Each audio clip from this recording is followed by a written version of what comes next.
जय हिंद साथियों, मैं आपका फ्रेंड विजय अपने YouTube channel IT technical power team पर आपका स्वागत हूँ। फ्रेंड्स, अभी जो हमारी क्लास चल रही है, हम रेलवे प्रीवियस ईयर क्वेश्चनों को देख रहे हैं। तो जो भी फ्रेंड्स हमारे चैनल से नए जुड़े हैं, उनसे रिक्वेस्ट हमारे चैनल को सब्सक्राइब जरूर कीजिएगा और वीडियो को अधिक से अधिक शेयर भी जरूर कीजिएगा। तो उस प्रीवियस क्लास में जो हमने क्वेश्चन किए थे, उसके अगर हम क्वेश्चनों को देखते हैं, देखिएगा। क्वेश्चन हमको क्या दे रखा है, एक आइडियल गैस का 4 ग्राम एक आइडियल गैस का 4 ग्राम 54.6 के एम 2 एटमॉस्फेरिक दबाव पर 5.6 मीटर क्यूब का परिमाण प्राप्त करता है, तो उसका आणविक भार क्या होगा। कैसे इस क्वेश्चन को निकालेंगे, तो इस क्वेश्चन को देखिए कैसे सॉल्व करेंगे हम। हमको पता है फॉर्मूला क्या होता है, P V is equal to N R T, ये होता है। अब इसमें हमको एन की वैल्यू फाइंड आउट करनी है, जिससे हमारा आणविक भार भी निकल जाएगा। वैसे ही इसमें एन जो होता है मोल की संख्या को बताता है, जो बार बटा बार में होता है। इसमें अगर हम एन निकालेंगे तो हमारा क्या हो जाएगा, आणविक भार हो जाएगा। तो एन बराबर अगर हम बात करें तो क्या हो जाएगा, पी इंटू वी अपॉन में आर इंटू में टी, ये हो जाएगा। ठीक है, तो यहाँ पर हमको क्या करना है, पी और वी का गुणा करना है और अपॉन में आर और टी को ले लेना है। तो यहाँ पर जो हमने फॉर्मूला लिखा उसके अनुसार अगर ले, तो हमने क्या लिखा था फॉर्मूला में, ठीक है, पी वी बराबर N R T, P V बराबर एन आर टी, ये लिखा था। इसमें निकालना है तो ये क्या हो जाएगा, पी इंटू में वी अपॉन में आर इंटू में टी, ये हो जाएगा। अब जो वैल्यू इसको हम लिख लेते हैं। प्रेशर की अगर बात करें तो कितना है, 2 है। वॉल्यूम की बात करें तो हमारे पास में कितना है, 5.6 अपॉन में, यहाँ पर अगर बात करें आर जो है हमारा, वो एक नियंत्रक है। ठीक है ना, किसका नियंत्रक है, आदर्श गैस संधि का नियंत्रक है। आदर्श गैस नियंत्रक है, जिसकी वैल्यू हम 0.82 लेंगे इंटू में, यहाँ पर जो टी है, टी की वैल्यू जो है, यानी ये हमारा टेम्परेचर, इसको 54.6 हम मान लेते हैं। इसको जब आप सोल्व करेंगे तो लगभग आपका 15.9 आएगा। तो इसका आंसर कितना हो जाएगा, 16। मेरे सबको समझ में आया होगा।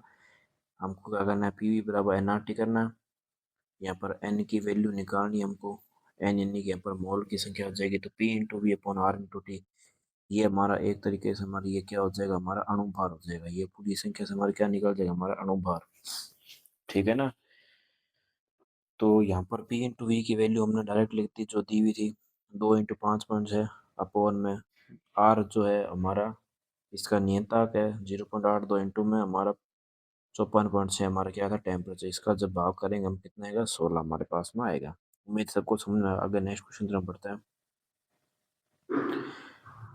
किस नियम के अनुसार स्थिर तापमान पर गैस का आयतन दाब के समानुपाती होता है, ये आपसे पूछा गया है। तो इस क्वेश्चन में हमको क्या देखने को मिल रहा है कि स्थिर तापमान पर गैस का आयतन दाब के विपरीत होता है। तो ये नियम किसका होता है, बॉयल का नियम होता है।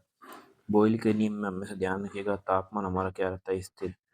बॉयल का नियम क्या कहता है कि जो हमारा वॉल्यूम होगा वो प्रेशर के इन्वर्सली प्रोपोर्शनल होता है, यानी कि जो हमारा प्रेशर है वो आयतन के व्युत्क्रम होता है।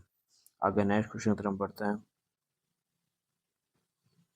नेक्स्ट क्वेश्चन हमारा, निम्न में से कौन सा एक रेडियो एक्टिव तत्व नहीं है, ये आपसे पूछा गया है। यूरेनियम, टाइटेनियम, थोरियम या यूरेनियम। ये टाइटेनियम में ध्यान रखिएगा, प्लूटोनियम, यूरेनियम, थोरियम और टाइटेनियम। जो टाइटेनियम है वो आपकी रणनीतिक धातु है।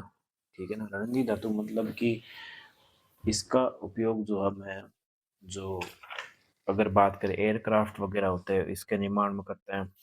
ठीक है ना, तो मजबूत धातु टाइटेनियम को माना जाता है, इसलिए ये एक रेडियो तत्व नहीं है। उसके अलावा प्लूटोनियम, यूरेनियम, थोरियम, ये सारे रेडियो एक्टिव तत्व है।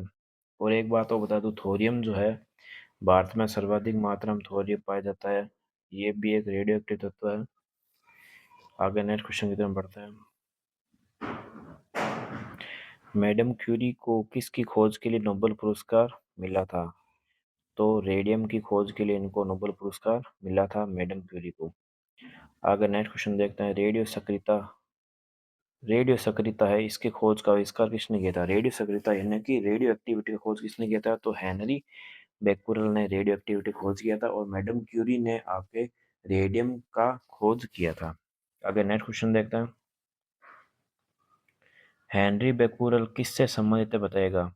तो हेनरी बेक्वेरेल जो है वो रेडियोधर्मिता से संबंधित है। इन्होंने रेडियोधर्मिता के बारे में बताया था। आगे नेक्स्ट क्वेश्चन देखते हैं। पिंच ब्लेड किससे संबंधित है? तो पिच ब्लेड जो होता है यूरेनियम का अयस्क का ध्यान रखिएगा। यूरेनियम का अयस्क क्या होता है? पिच ब्लेड है। तो पिच ब्लेड यूरेनियम से संबंधित है, ध्यान रखिएगा। नेक्स्ट क्वेश्चन देखते हैं। आगे नेक्स्ट क्वेश्चन की तरफ बढ़ता है। रेडियम किस खनिज से प्राप्त किया था? ये हमसे पूछा जाए तो रेडियम जो होता है पिच ब्लेड से प्राप्त किया जाता है। रेडियम जो है पिच ब्लेड से प्राप्त किया जाता है। नेक्स्ट क्वेश्चन की तरफ बढ़ता है। परमाणु बलों के सिद्धांत की खोज किसने की थी बताएगा? परमाणु बल सिद्धांतों की खोज ध्यान रखिएगा हिदेकी युकावा ने परमाणु बल के सिद्धांतों की खोज की थी। ठीक है ना। नेक्स्ट क्वेश्चन की तरफ बढ़ता है। एक रेडियोधर्मी धातु जो केंद्रित ऊर्जा का एक प्रचुर स्रोत है 1789 से खोजा गया जिसकी परमाणु संख्या 92 है, वो कौन सा है? यूरेनियम, ध्यान रखिएगा। 92U238 होता है, ध्यान रखिएगा यूरेनियम का।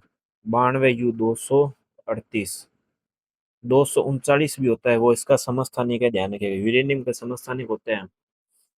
तो 92U जो है वो यूरेनियम का परमाणु क्रमांक है 92, और 238 इसका द्रव्यमान संख्या है, परमाणु भार है, इसको आप बोल सकते हैं। इसके अलावा 239 भी होता है, ये इसके समस्थानिक होते हैं, ध्यान रखिएगा। आगे नेक्स्ट क्वेश्चन देखते हैं हम। परमाणु के भीतर न्यूट्रॉन द्वारा प्रोटॉन पर आरोपित बल क्या कहलाता है बताएगा? तो कौन सा बल कहलाएगा? नाभिकीय बल। परमाणु के भीतर न्यूट्रॉन द्वारा प्रोटॉन पर जो बल लगता है नाभिकीय बल। नाभिकीय बल नाभिक में काम करता है। आपको पता है कि परमाणु का केंद्र भाग होता है, इसमें आपके प्रोटॉन और न्यूट्रॉन दोनों कण मौजूद रहते हैं। कौन रहते हैं? प्रोटॉन और न्यूट्रॉन दोनों मौजूद रहते हैं। तो इनके मध्य जो कार्य करता है बल वो होता है नाभिकीय बल कार्य करता है। आगे नेक्स्ट क्वेश्चन देखते हैं। नेक्स्ट क्वेश्चन है हमारा, परमाणुओं से प्राप्त ऊर्जा को क्या कहता है? नाभिकीय ऊर्जा। नेक्स्ट क्वेश्चन देखते हैं। किसका प्रयोग नाभिकीय रिएक्टर तो किसका प्रयोग नाभिकीय रिएक्टर में विखंडनीय ईंधन के रूप में किया जाता है? नाभिकीय रिएक्टर जो होता है दोस्तों, मैं आपको नाभिकीय रिएक्टर के बारे में थोड़ा डिटेल से बताता हूँ। नाभिकीय रिएक्टर जो होते हैं, भारत में परमाणु बिजली जो बनती है वहां पर नाभिकीय रिएक्टर होते हैं। तो नाभिकीय रिएक्टर में परमाणु के द्वारा बिजली बनाने का कार्य किया जाता है। इन रिएक्टरों में क्या करते हैं, जो आपके रेडियोधर्मी पदार्थ होता है जैसे यूरेनियम है, मोस्टली हम अधिकतर यूरेनियम का यूज करते हैं भारत में। थोरियम वैसा है, लेकिन सारी जो भी ऑपरेटिंग मशीन है जितने भी वो यूरेनियम पर आधारित है, इसलिए यूरेनियम का यूज हम करते हैं। तो नाभिकीय रिएक्टर में जो चेन रिएक्शन होती है तो वो यूरेनियम के कारण होते हैं। तो इन रिएक्टरों में क्या होती है? चेन रिएक्शन पाई जाती है। तो वहां पर विखंडन ईंधन के रूप में हम किसका यूज करते हैं? यूरेनियम करता है। यूरेनियम का 92U238 जरूर होता है, लेकिन यहाँ पर हम इसके समस्थानिक का यूज करते हैं U235 का, ध्यान रखिएगा। वैसे U238 भी होता है और U239 प्लूटोनियम का होता है, तो ये इसके समस्थानिक है अलग अलग। आगे नेक्स्ट क्वेश्चन देखते हैं। इनमें से किसका उपयोग कैंसर के उपचार में किया जाता है? तो C60 जो होता है, कोबाल्ट 60 का प्रयोग कैंसर के उपचार में किया जाता है, और ये क्या है? रेडियो समस्थानिक होता है, ध्यान रखिएगा। आगे नेक्स्ट क्वेश्चन देखते हैं। मेटास्टैटिक अस्थि कैंसर के उपचार के लिए किस रेडियो आइसोटोप का प्रयोग किया? तो स्ट्रोंटियम 89 का प्रयोग कैंसर के उपचार में किया जाता है। ये मेटास्टैटिक अस्थि कैंसर है, इसके लिए स्ट्रोंटियम 89 का यूज किया था। कार्बन 14 जो होता है कार्बन रेटिंग पद्धति के लिए होता है, ध्यान होगा। और इसमें आगे नेक्स्ट इसमें कुछ इंपॉर्टेंट भी दे रखा है, वो भी हम देख रहे थे, देखिएगा। स्टोटियम 89 जो है मेटास्टैटिक अस्थि कैंसर में यूज किया जाता है। आयोडीन 131 जो होता है थायराइड कैंसर में यूज किया जाता है। और कोबाल्ट 60 जो होता है रक्त कैंसर के उपचार में यूज किया जाता है। नेक्स्ट क्वेश्चन देखते हैं। परमाणु हथियार में उपयोग किए जाने वाले सबसे सामान्य समस्थानिक है? तो समस्थानिक पूछा गया uranium, plutonium, deuterium, lithium, uranium, lithium, deuterium और प्लूटोनियम। तो यहाँ पर देखिएगा ड्यूटेरियम नहीं होगा, ड्यूटेरियम तो बिल्कुल नहीं होगा, क्योंकि ड्यूटेरियम जो है आपका हाइड्रोजन का समस्थानिक है, और हाइड्रोजन समस्थानिक इतना पावरफुल नहीं होता कि परमाणु हथियार यूज किया जा सके। ड्यूटेरियम जिसमें भी है वो ऑप्शन दोनों नहीं होने। उसका लिथियम भी नहीं होगा, लिथियम तो आपकी धातु होती है तो इसका यूज नहीं करते हैं। उसके अलावा आपके लास्ट में बचा यूरेनियम और प्लूटोनियम। तो यूरेनियम जो है और प्लूटोनियम जो है, इन दोनों का यूज हम परमाणु हथियार में करते हैं। प्रथम विश्व युद्ध में भी इन्हीं का यूज किया गया था, यूरेनियम प्लूटोनियम का। 92 यू 238 होता है, और 92 239 भी होता है। ठीक है ना, ये इसके समस्थानिक है। आगे नेक्स्ट क्वेश्चन देखते हैं।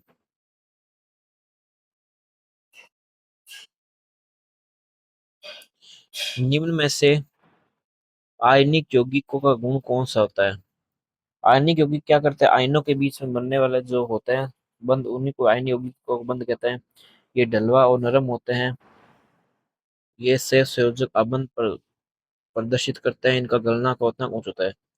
तो आयनिक बंधन जो होता है उनका गलनांक उतना उच्च होता है, दोस्तों ध्यान रखिएगा। अगर नेक्स्ट क्वेश्चन देखते हैं। नेक्स्ट क्वेश्चन देखते हैं। नेक्स्ट क्वेश्चन हमको क्या दे रखा है, निम्न में से कौन से एक आयनिक यौगिक का गुण नहीं है? पानी में घुलनशील, पेट्रोल में अघुलनशील, कम गलनांक और क्वथनांक, ठोस और मजबूत, और उच्च गलनांक और मजबूत। तो ठोस और मजबूत जो होता है ये गुण है, कौन सा नहीं है हमसे पूछा गया है। तो अगर हम बात करें तो यहाँ पर हमको दे रखा है पानी में घुलनशील, पेट्रोल में कौन सा गुण नहीं है, तो कम गलनांक और क्वथनांक। आयनिक यौगिकों का बंध जो होता है वो अधिक मजबूत होता है, और इनके मध्य जो अंतराणविक बल होता है वो भी अधिक पाया जाता है। इसलिए आयनिक यौगिकों का गुण ये होता है अधिक। तो कम गलना कम क्वथनांक नहीं होता, अधिक गलनांक होता है, ध्यान रखिएगा इनका। आगे नेक्स्ट क्वेश्चन देखते हैं। ग्रेफाइट परमाणु संयोजी इलेक्ट्रॉन संख्या कितनी होती है बताएगा? तो ग्रेफाइट में 4 होती है, क्योंकि कार्बन में संयोजी इलेक्ट्रॉन संख्या कितनी होती है? 4 होती है, ध्यान रखिएगा। आगे नेक्स्ट क्वेश्चन देखते हैं। बड़े परमाणु वाले तत्वों से बने बंद होते हैं, बहुत कमजोर, कमजोर, बहुत मजबूत या मजबूत। तो ये काफी अच्छा क्वेश्चन है, देखेगा तो इसको मैं थोड़ा समझा देता हूँ। इस क्वेश्चन में कहना क्या आता है, तो बड़े परमाणु तत्वों से बने बंद होते तो बहुत कमजोर है, लेकिन इसका सारांश क्या, क्वेश्चन का सारांश मैं बताता हूँ। आप किसी भी परमाणु को ले लीजिए, अगर परमाणु का आकार छोटा है तो परमाणु को अपनी तरफ से जो लगने वाला बल है, अंतराणिक बल है, वो क्या होगा? अगर छोटा है तो बंध क्या होगा? अधिक मजबूत होगा। जैसे जैसे परमाणु आकार बड़ा होता जाएगा तो इस पे लगने वाले अंतराणिक बल का मान क्या हो जाएगा? कम होता जाएगा। तो जो बॉन्ड बनेगा, जो बंध बनेगा, वो क्या हो जाएगा? बहुत कमजोर होता जाएगा। ठीक है ना, ठीक है ना। तो इसका आंसर क्या होगा? बहुत कमजोर। नेक्स्ट क्वेश्चन की तरफ बढ़ते हैं। आयनिक यौगिकों में आयन एक दूसरे को आकर्षित करते हैं और मजबूत द्वारा जुड़े होते हैं। तो आयनिक यौगिकों में मैंने बताया था कि इनका गलनांक उतना कुछ होता है, और इसके अलावा ये मजबूत अंतराणिक बल से बने रहता है।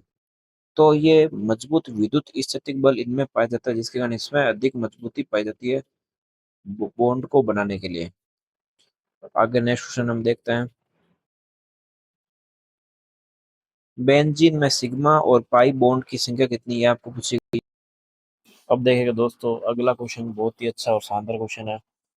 वैसे तो ये क्वेश्चन क्लास 11 12 के लेवल का है, लेकिन क्वेश्चन आपसे पूछ लिया गया एयरफी टेक्नीशियन में।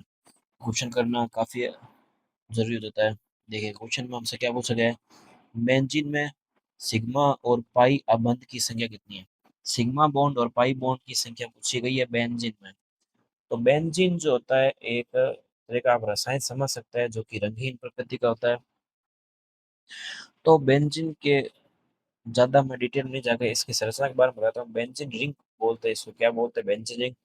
इसका अगर फॉर्मूले की बात करूँ मैं, तो ये होता है C6H6 होता है इसका फॉर्मूला बेंजीन का, ये ध्यान रखेगा। क्या होता है इसके फॉर्मूले, अगर मैं बात करूँ तो वो होता है C6H6 होती है। क्या होती है? C6 और H6, ये बेंजीन का फॉर्मूला होता है। अब बेंजीन में फॉर्मूला है तो इसके बेंजीन रिंग को मैं तो आपको बनाना भी सिखा दूं कैसे बनानी है। तो इस तरीके से बेंजीन रिंग बनती है। ठीक है ना, थोड़ा इसको ढंग से बना लेते हैं और हम तो ये एक षट्भुज आकृति बनती है, हेक्सागोनल जो होते हैं वैसी आकृति बनती है। तो इस पर देखेगा, इस पे कार्बन आता है, इस पे भी कार्बन आता है, इस पे भी कार्बन आता है, इस पे भी कार्बन आता है, तो इस पे भी कार्बन आता है। कितने कार्बन हो गए? 2 3 4 5। तो बेंजीन रिंग को दोबारा मतलब बना लेते ढंग से देखिएगा। तो बेंजीन रिंग में देखिए इस तरीके से इसकी संरचना बनती है। ये बन गए बेंजीन रिंग। तो बेंजीन रिंग में यहाँ पर हम C6H6 इसका फॉर्मूला होता है। तो कार्बन की संख्या 6, हाइड्रोजन की संख्या भी कितनी होती है? 6 होती है। इसमें ध्यान रखिएगा, अगर मैं बात करूँ तो इसमें सिग्मा बॉन्ड जो होता है वो होता है 12, और पाई बॉन्ड होता है इसमें 3। अब ये कैसे होता है देखिएगा, ये मैं वो आपको डिटेल बता दूं। सिग्मा बॉन्ड जो होते हैं इनकी प्रकृति क्या होती है? एकल बॉन्ड की होती है। थोड़ा आपको ज्यादा डिटेल में नहीं बताऊंगा, नहीं तो आपको बहुत ज्यादा कंफ्यूजन हो जाएगी। ज्यादा मैं इसमें आपको डिटेल में नहीं लेके जाऊंगा, लेकिन जो इस क्वेश्चन समझने लायक जो बातें हैं, इसको सोल्व करने के लिए उन्हीं बातों को मैं आगे आपके रखूंगा। तो सिग्मा बॉन्ड की संख्या इसमें कितनी है? 12 है। और पाई बॉन्ड की संख्या इसमें जो है वो है 3। कितनी है इसमें? 3 है। तो सिग्मा बॉन्ड और पाई बॉन्ड में अगर मजबूत बॉन्ड की बात करें तो वो होता है, याद रखिएगा, सिग्मा बॉन्ड अधिक मजबूत होता है। अब इसमें देखिएगा, इसमें 6 कार्बन जुड़े होते हैं। 6 कार्बन इसमें बना लेते हैं। कितने हो गए? 6 कार्बन हो गए, ठीक है। 1 2 3 4 5 6, 6 कार्बन हो गए। अब प्रत्येक कार्बन जो है वो हाइड्रोजन से जुड़ा रहेगा। तो इसमें देखिएगा, इसमें अगर बात करें तो आप हाइड्रोजन चाहे तो आप कहीं भी इसके जोड़ सकते हैं। हाइड्रोजन एक हमने यहाँ जोड़ दिया, एक हाइड्रोजन हमने इसका यहाँ जोड़ दिया, एक हाइड्रोजन हमने इसका यहाँ जोड़ दिया, एक हाइड्रोजन हमने इसका यहाँ जोड़ दिया, एक हमने यहाँ जोड़ दिया इसका हाइड्रोजन, एक यहाँ हाइड्रोजन जोड़ दिया, एक यहाँ जोड़ दिया। तो हाइड्रोजन कुल मिला के कितने हुए? 1 2 3 4 5 6, 6 ही हाइड्रोजन है, और 6 ही हमारे पास में क्या थे? कार्बन थे। इसके संरचना को मैं और थोड़ा ढंग से आपको बना के देता हूँ, स्पष्ट और सही, ताकि आप इस संरचना को गलत नहीं करें। तो देखिएगा, एक मैंने ब्लैंक शीट ले ली है ताकि आपको हर चीज समझा सकूं ढंग से। तो इसमें दोबारा मैं बेंजीन बनाता हूँ, देखिएगा। तो ये हमने बेंजीन रिंग बना लिया। तो इसमें मैंने आपको बताया था कि ये इस तरीके से कार्बन जुड़ा होता है। कार्बन कार्बन, 6 कार्बन इसमें जुड़े होते हैं। एक कार्बन के साथ में एक हाइड्रोजन जुड़ा होता है, एक कार्बन के साथ एक हाइड्रोजन जुड़ा होता है, एक कार्बन के साथ एक हाइड्रोजन जुड़ा होता है, एक कार्बन के साथ एक हाइड्रोजन जुड़ा होता है, एक कार्बन के साथ एक हाइड्रोजन जुड़ा होता है। तो इस तरीके से इसके फॉर्मूला क्या बनता है? C6 और H6 बनता है। C6 और H6 का ये फॉर्मूला बनता है। तो इसमें देखिएगा, आपको जो दिखाई दे रहा है, कार्बन बंद है और हाइड्रोजन है। कार्बन की तो संख्या लिख दी 6, और हाइड्रोजन संख्या हमने लिख दी 6। अब इसमें सिग्मा और पाई बॉन्ड की बात करें तो सिग्मा बॉन्ड की संख्या की बात करें तो वो होगी 12, और जो पाई बॉन्ड है वो होगी 3। भाई सिग्मा और पाई बॉन्ड की बात करें तो वो कितनी होगी? 3 होगी। ये कैसे हुआ, एक बात बताता हूँ। सिग्मा बॉन्ड हो गया, इसमें देखिए कार्बन कार्बन के 6 परमाणु है। कार्बन कार्बन के हमारे पास में कितने परमाणु है? तो 6। तो आप जब बनाएंगे तो इसके अंदर जो सिग्मा बॉन्ड बनेंगे वो 12 बनेंगे, क्योंकि हाइड्रोजन के बीच में भी एक बॉन्ड बनेगा। तो ये बन जाएंगे टोटल मिला के। क्योंकि अगर बात करें हाइड्रोजन और कार्बन के बीच में, इनके बीच में भी क्या बनेगा? सिग्मा बॉन्ड बनेगा, ध्यान रखिएगा। इनके बीच में क्या बनेगा? सिग्मा बॉन्ड बनेगा।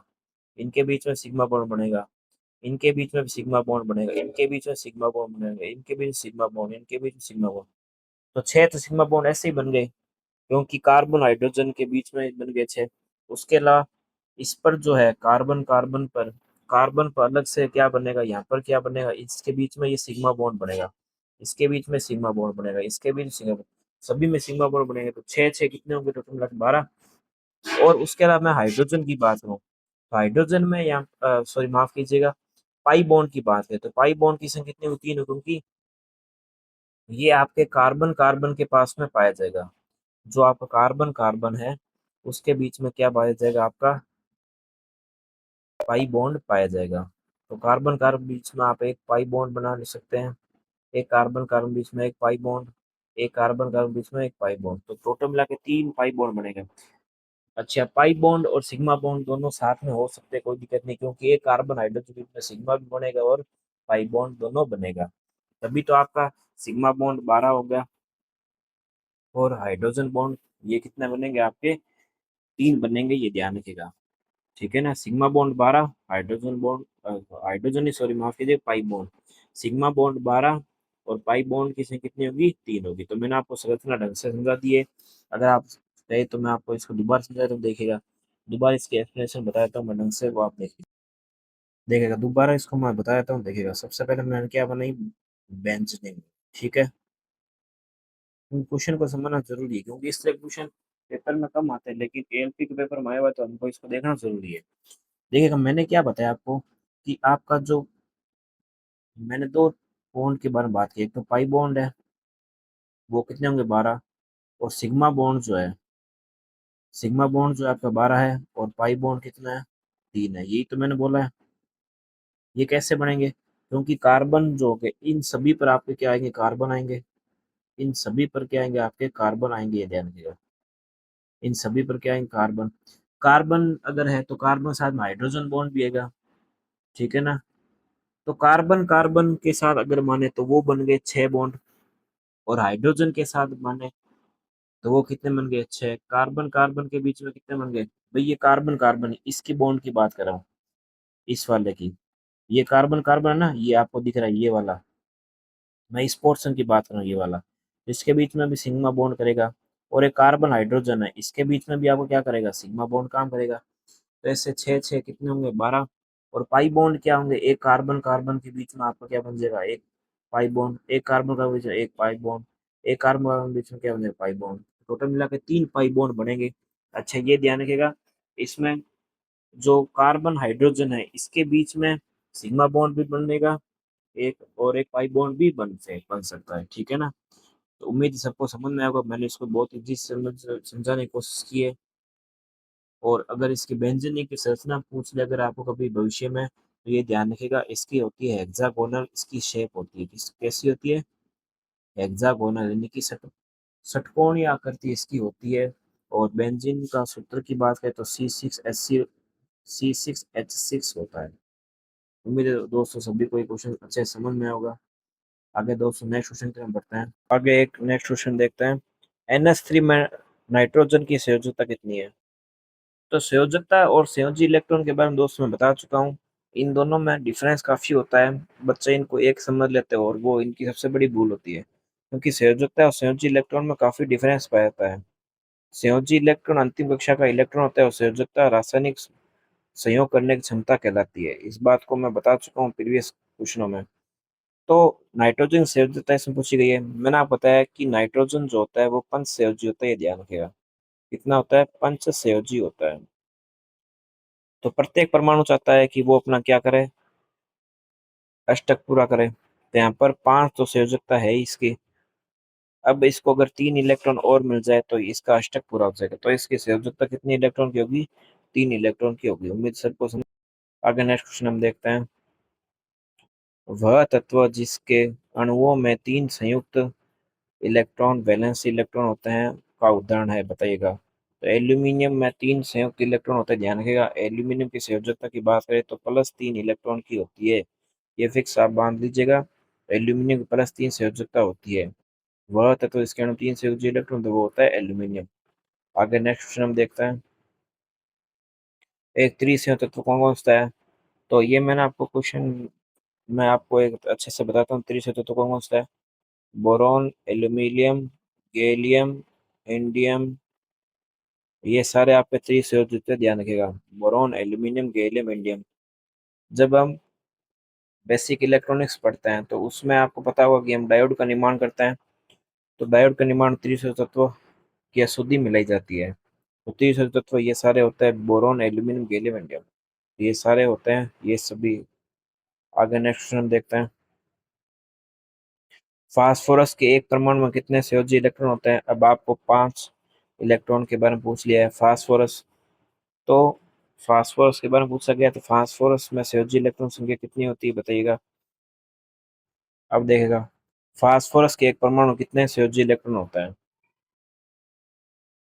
तो फास्फोरस के एक परमाणु में संयोजी इलेक्ट्रॉन संख्या पूछी गई है, तो यहाँ पर ध्यान रखिएगा संयोजी इलेक्ट्रॉन की संख्या पूछी गई है, ना कि संयोजकता। दोनों में फर्क होता है, ध्यान रखिएगा। संयोजी इलेक्ट्रॉन यानी कि अंतिम कक्षा के इलेक्ट्रॉन की बात कर रहा है, तो 5 इलेक्ट्रॉन की होती है। दोस्तों उम्मीद है आज की क्लास आपको पसंद आई होगी। अगर दोस्तों चैनल पर नए, चैनल को सब्सक्राइब जरूर कीजिएगा, वीडियो को अधिक से शेयर भी जरूर कीजिएगा। दोस्तों मिलते हैं नेक्स्ट, तक ले जय हिंद, जय भारत।